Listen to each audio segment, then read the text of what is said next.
Nous poursuivons notre cycle d'enseignement sur la figure de l'apôtre Paul. Cette semaine, le premier voyage de Paul.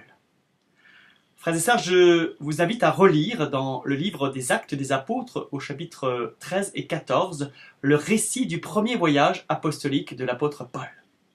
Cette mission commence à Antioche de Syrie. Un jour qu'il célébrait le culte du Seigneur et jeûnait, l'Esprit Saint, c'est-à-dire un prophète, dit « Réservez-moi donc Barnabé et Saul pour l'œuvre à laquelle je les destine. » Acte 13, verset 2. L'Esprit Saint parle par la voix d'un prophète dans l'assemblée et invite à envoyer Barnabé et Paul pour une mission. La communauté d'Antioche est doublement missionnaire. Elle a pris l'initiative d'évangéliser et de baptiser des païens non circoncis et, poussée par l'Esprit, elle envoie Paul et Barnabé vers d'autres missions.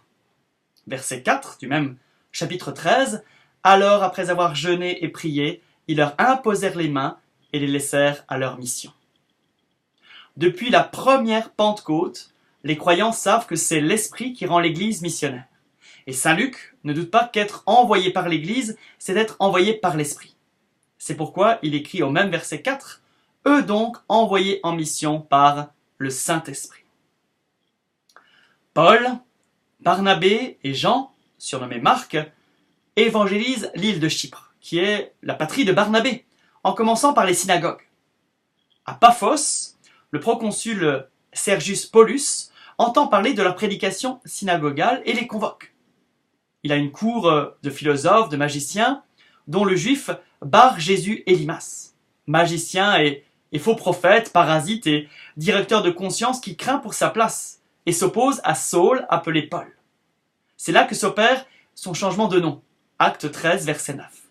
Paul le rend aveugle pour un temps et impressionné par la doctrine du Seigneur, le proconsul se convertit, trouvons ça au verset 11 et 12 du chapitre 13 du livre des Actes des Apôtres. Paul, Barnabé et Marc s'embarquent pour l'Anatolie, qui deviendra la Turquie 1000 ans plus tard, la patrie de Paul. Et là, ils doivent traverser les gorges du Taurus, infestées de brigands. Marc recule devant le danger comme il s'est déjà enfui lors de l'arrestation du Seigneur, souvenons-nous, en Marc 14, verset 52. Paul est très contrarié par cette attitude de Marc. Ils arrivent alors à Antioche de Pisidie. Il y a une synagogue, Paul se présente comme rabbi, et après les lectures de la Bible, on lui donne la parole. Après une longue introduction, il annonce Jésus ressuscité et unique sauveur. Celui qui met sa foi en lui sera sauvé. Versets 38 et 39 du chapitre 13 des Actes. On l'invite à revenir le sabbat suivant, et alors tout un groupe de juifs et de païens habitués et sympathisants de la synagogue se joint à lui. Le sabbat suivant, il y a une foule, mais une partie des juifs est devenue hostile à Paul. Ils sont choqués par la mort et la résurrection du Messie, mais plus encore par l'abrogation de la loi qui met fin à leurs privilèges. Il leur déclare « C'est à vous d'abord qu'il fallait adresser la parole de Dieu. Puisque vous la rejetez, nous nous tournons vers les païens. » Acte 13, 46. C'est ce qu'il fera, d'ailleurs, partout. Si l'évangélisation accomplie par Paul a une telle ampleur, c'est parce qu'il a été un missionnaire rempli de l'Esprit Saint. Mais aussi parce qu'il y avait dans la plupart des grandes villes de l'Empire une ou plusieurs synagogues, où il trouvait des hommes préparés à la venue du Messie. Des Juifs nourris de la parole de Dieu depuis des siècles, mais aussi des païens attirés par la spiritualité du peuple de Dieu. On distinguait d'une part les prosélytes, intégrés à Israël, et les craignants Dieu qui reculaient devant la circoncision et hésitaient à subir l'antisémitisme parfois virulent dans l'Empire romain. Ces païens avaient découvert le Dieu unique de la Bible et adopté la sainteté de vie des fils d'Israël. Ils pouvaient comprendre le message de Paul, tout comme les Juifs, mais mieux que ces derniers, ils étaient prêts à admettre que ce message s'adressait désormais à toutes les nations. En entendant cela, les païens étaient dans la joie et rendaient gloire à la parole du Seigneur. Tous ceux que Dieu avait préparés pour la vie éternelle devinrent croyants. Acte 13, 48. Et le verset suivant, 49, « Ainsi la parole du Seigneur se répandait dans toute la région. » Ce qui suppose un séjour de plusieurs mois ou même de plusieurs années. Il est probable que des communautés se créent autour d'Antioche de Pisidie, qui devient presque un centre de l'évangélisation. Cela se termine, comme souvent par la suite, par un complot qui oblige Paul à s'enfuir, mais en laissant derrière lui une communauté fervente, une communauté vivante.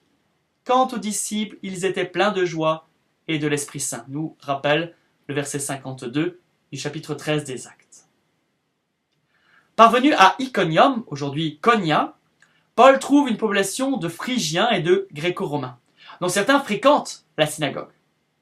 Ici aussi, il use de son autorité de rabbi pour annoncer l'évangile pendant la liturgie du sabbat.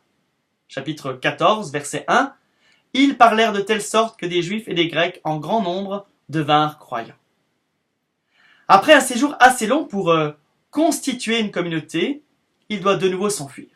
Il gagne la province voisine de Lycaonie, poursuivi par les Juifs d'Antioche et d'Iconium. Il subit là une lapidation, ce qui ne l'empêche pas de visiter de nouveau avec Barnabé ces villes où, verset 22, ils affermissaient le courage des disciples, ils les exhortaient à persévérer dans la foi, en disant « Il nous faut passer par bien des épreuves pour entrer dans le royaume de Dieu. » Partout, ils établissent des prêtres comme pasteurs de ces églises, on sort verset 23 du chapitre 14 des Actes. Ils désignèrent des anciens pour chacune de leurs églises. Ces prêtres ne sont pas choisis par la communauté, mais bien par les apôtres, institués par les apôtres. Revenus à Antioche de Syrie, ils rendent compte de leur mission et font un long séjour.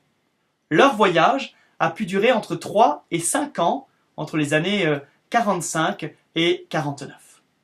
Frères et sœurs, que le Seigneur vous donne son esprit et qu'il bénisse votre mission.